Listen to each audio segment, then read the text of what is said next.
Hi guys, so for today's mini vlog, panibagong araw, panibagong ganap na naman ang nangyari sa buong maghapon.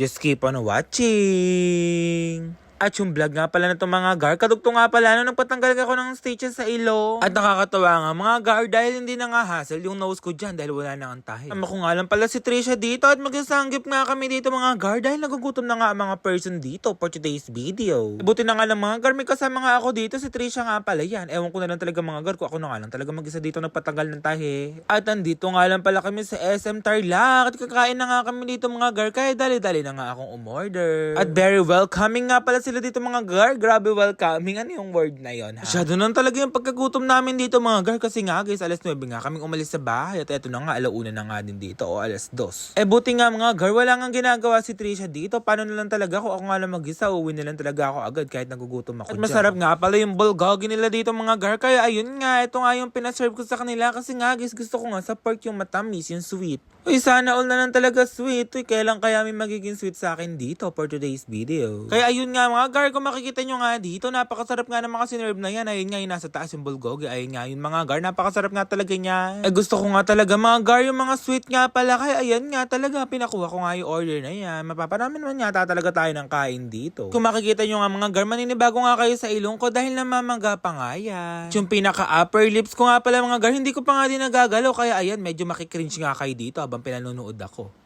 Mga gar, so far so good nga pala. Wala nga palang pain habang inaalis nga yung tahi ko nung kanina. At napakaganda naman talaga yung gawa ng gel aesthetic na yan. Ayun nga, it's good to be back nga dito sa Tarlac dahil dito nga talaga ako lumaki. Mga gar, dati nga halos araw-araw nga ako dito nag-aaral.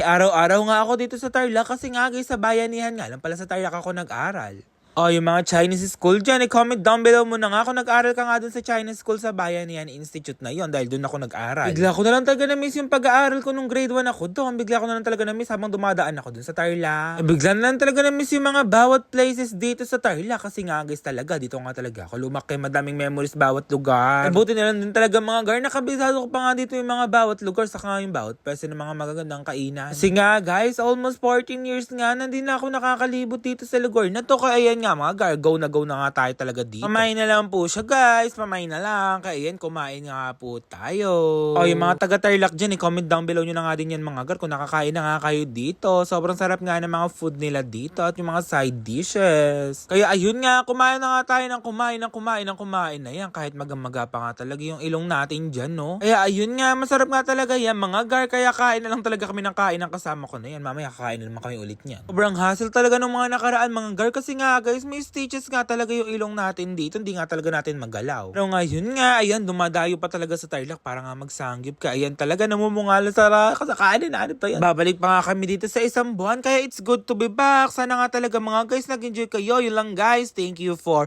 watching.